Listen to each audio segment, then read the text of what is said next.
ప్రొద్దుటూరులో బీసీ ప్రజా చైతన్య సమైక్య ఆధ్వర్యంలో టీటీడీ కళ్యాణ మండపం నందు ఆత్మగౌరవ సభ ఏర్పాటు, ఓటు మనది సీటు మనది అనే నినాదంతో హోరెత్తిన సభ.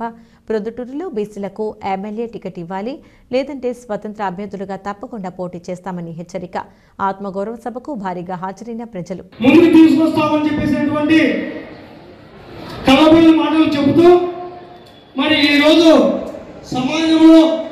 మరి ప్రముఖంగా బీసీలు కనబడుతున్నప్పటికీ కూడా వాళ్ళు బీసీలను ఖాతరు చేయకుండా, బీసీలను గమనించకుండా, ఎవరికైతే బీసీలు కావాలి కానీ వాళ్ళకు ప్రముఖ ప్రాధాన్యత ఇచ్చే విధంగా లేకుండా మరి ఈ రోజు కాలం గడుపుతున్నటువంటి రోజు. మరి ప్రొద్దుటూరులో అధిక శాతం బీసీలు ఉన్నారు. కొంతమంది బీసీలు ఉన్నప్పటికీ కూడా మరి పార్టీలు గమనించకుండా 1956 నుంచి కూడా ఒకే కులం వారికి ఈ యొక్క రాజ్యాధికారం అనుభవిస్తూ వారికే పట్టం కడుతూ మన పార్టీలన్నీ ముందుకు సాగిపోతున్నాయి. మరి అలాంటి సమయంలో ప్రొద్దుటూరులో కూడా బీసీల మీద మేము బలంగా ఉన్నాము, మాకు ఎందుకు ఎమ్మెల్యే టికెట్ రాకూడదు, ఎమ్మెల్యే టికెట్ మేము ఎందుకు అర్హులం కాదా అని మేము ఈ సందర్భంగా మేము అడుగుతున్నాం. మరి జపం చేస్తున్నాయి. ఒక పార్టీ అయితే మేము బీసీలకు సామాజిక న్యాయం చేస్తాం, మేము వాళ్ళకు సమన్యాయం చేస్తామని బస్సు యాత్ర కూడా చేయడం జరిగింది. మరి బస్సు యాత్రలో మనకి ఏమైనా ఒరిగిందా? బీసీలకు ఏమీ లేదు. మరి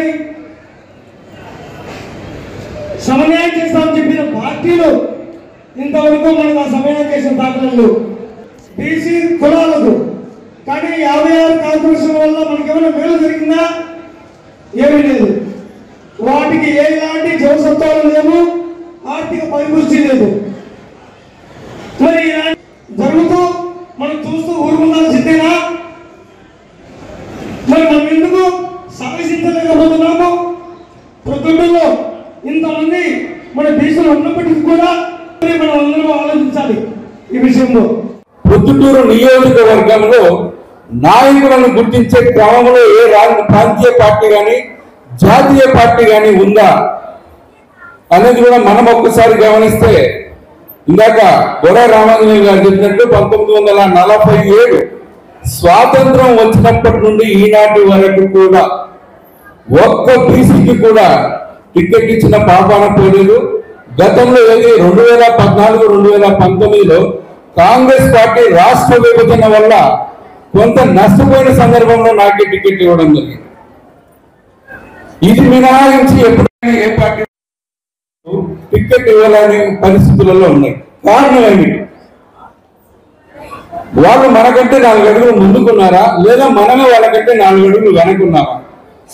ఈ పరిస్థితులన్నీ గమనిస్తా ఉండి మనల్ని మనం సంస్కరించుకుంటూ వృత్తిరీత్యా కానీ ప్రవృత్తిరీత్యా కానీ మనం రాజకీయంలో మన పైన ఆటవిక న్యాయం ప్రదర్శిస్తూ దాడులు చేస్తూ బెదరగొడుతూ వీళ్ళు అసమర్థులు అని చెప్పేసి ప్రచారం చేస్తున్న సందర్భాలు మనమందరం గమనిస్తా ఉన్నాం.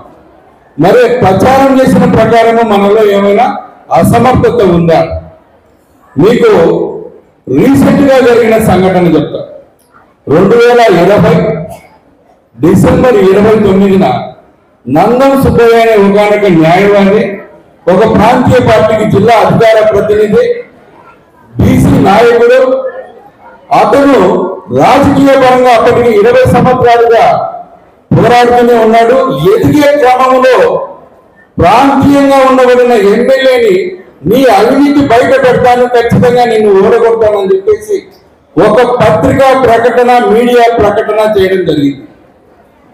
దాన్ని ఓర్చుకోలేని పరిస్థితులలో ఎంత తీవ్రమైన నిర్ణయం తీసుకున్నారంటే ఆ రోజున అతన్ని హత్య చేయడం జరిగింది. నేను సూటిగా ప్రశ్నిస్తా ఉన్నాను జగన్మోహన్ రెడ్డి గారిని, అలాగే వైఎస్ఆర్సీపీ పార్టీని. ప్రాంతీయంగా హత్య చేయించిన ఎమ్మెల్యే రాచమల్లి శివప్రసాద్ రెడ్డికి తిరిగి ఎమ్మెల్యే టికెట్ మీరు ఇస్తున్నారా, ఇవ్వగలరా, ఇవ్వడానికి డిసైడ్ చేసినారా, నిర్ణయం తీసుకున్నారా? ఏ అర్హత చూసి అతనికి టికెట్ ఇస్తా ఉన్నారు శివప్రసాద్ రెడ్డికి? హత్య చేసిన వ్యక్తికి హత్య చేసినారని మీకు తెలుసు. హత్య నుండి ఆ హత్య కేసు నుండి తప్పించుకోవడానికి ముఖ్యమంత్రిని కూడా వాడుకొని బయటపడ్డాడనేది కూడా మీకు తెలుసు. మరి అతన్ని అర్హులుగా మీరు ఎలా గుర్తిస్తారు? రాజకీయంగా మీరు ఏ మెసేజ్ ప్రొద్దుటూరు ప్రజలకు ఇవ్వాలనుకున్నారు?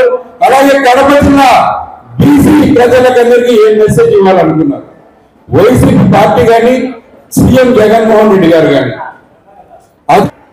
ఇంత దారుణమైన పరిస్థితులలో మీ విధి విధానాలు పరిపాలన విధానం ఉంటే మీకు తిరిగి మళ్ళా ఎమ్మెల్యే టికెట్ కట్టబెట్టిన పార్టీకి గుణపాఠం ఏ విధంగా చెప్పాలనే భావనలో మొత్తం ప్రొద్దుటూరు నియోజకవర్గ ప్రజలంతా ఆలోచిస్తా ఉన్నారు.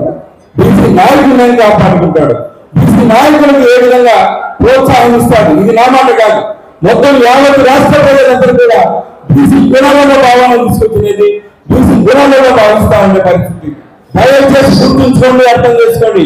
ఏ పార్టీ కూడా టికెట్లు ఇవ్వడానికి ముందుకు రాని ఇవ్వని పరిస్థితులలో ప్రతి ఒక్క బీసీ కులం నుండి 20 నామినేషన్లు పడాలి. ప్రతి ఒక్క బీసీ కులం నుండి 20 మంది నామినేషన్లు వేయాలి.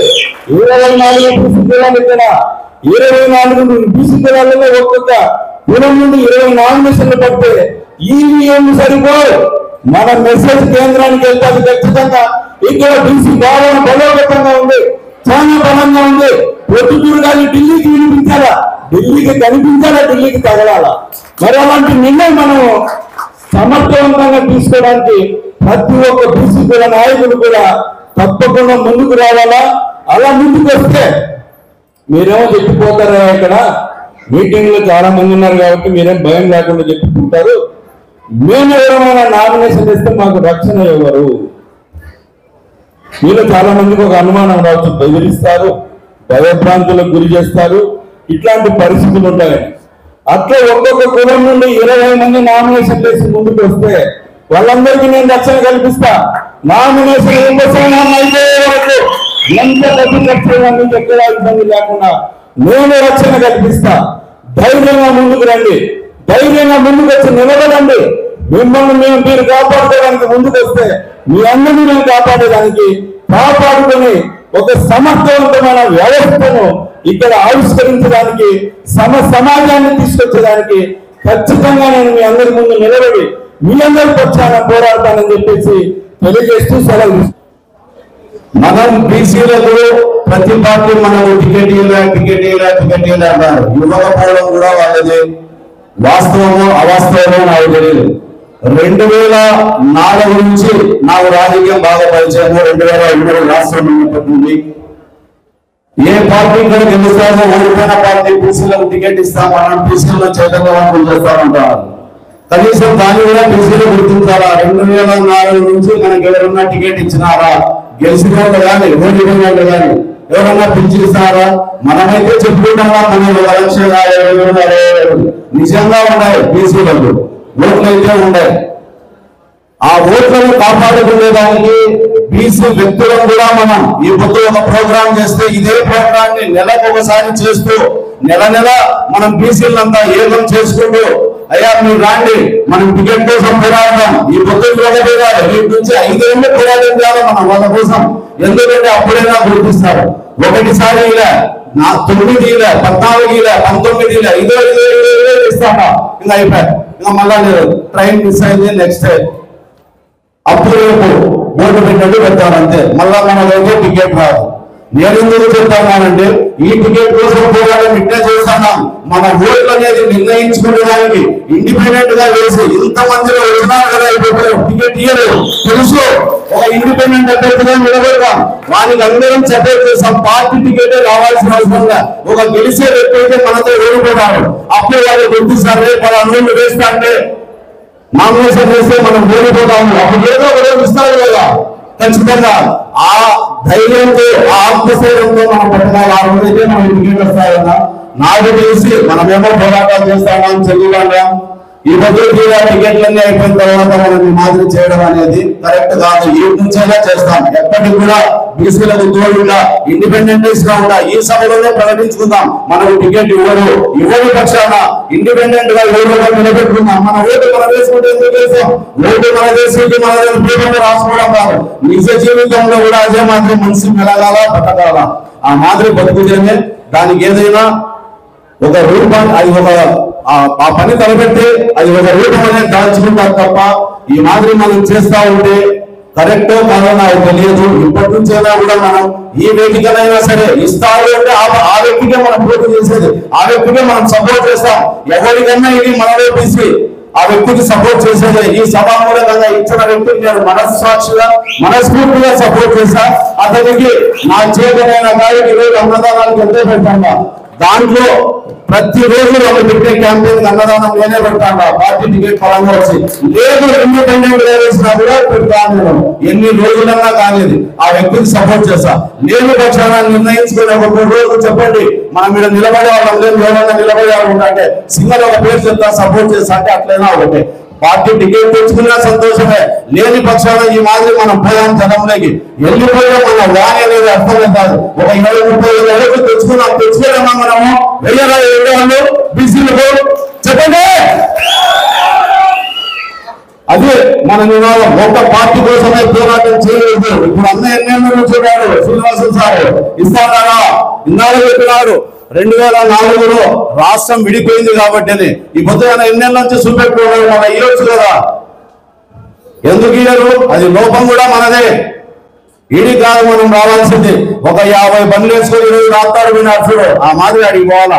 పెద్దలు అదేవిధంగా వేదిక అలంకరించిన పెద్దలు గౌరవనీయులు మన సీనన్న గారికి, సరళా దేవక్క గారికి, అదేవిధంగా చల్లా రాజగోపాల్ అన్న గారికి, వేదిక పైన ఉన్న మన శంకరరావు అన్న గారికి, మన శ్రీనివాస్ అన్న గారికి, వేదిక పైన ఉన్న పెద్దలందరికీ పేరు పేరున మీ రమేష్ మీకు అందరికీ నమస్కారం తెలియజేస్తున్నారన్న.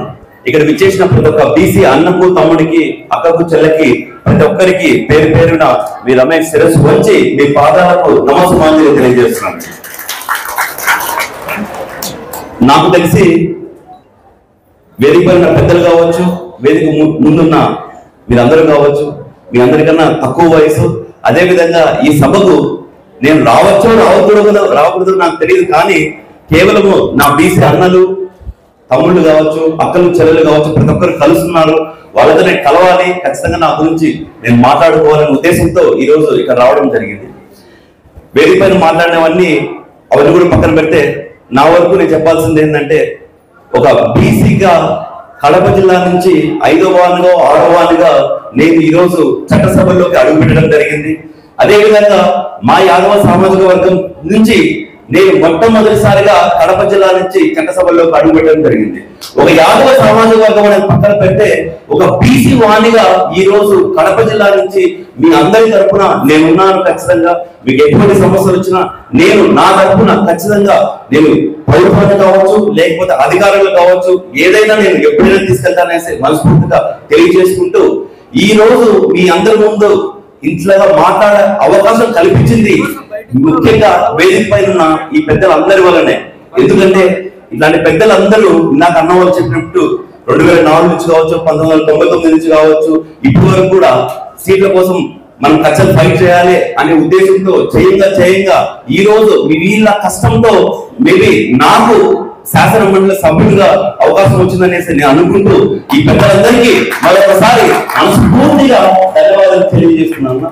అదేవిధంగా ఇందాక చూసినట్టు ఈ తమ్ముడు మీ రమేష్ ఎప్పుడు మీకు అందుబాటులో ఎప్పుడు ఉంటాడు. మీ సమస్యల్లో ఒక తమ్ముడు మాదిరిగా, మీ సమస్యలో కొడుకు మాదిరిగా ఎప్పుడు అందుబాటులో ఉండి మీకు ఏ సమస్య వచ్చినా ఒక చిన్న ఫోన్ చేస్తే నేను మీకు చేస్తాను.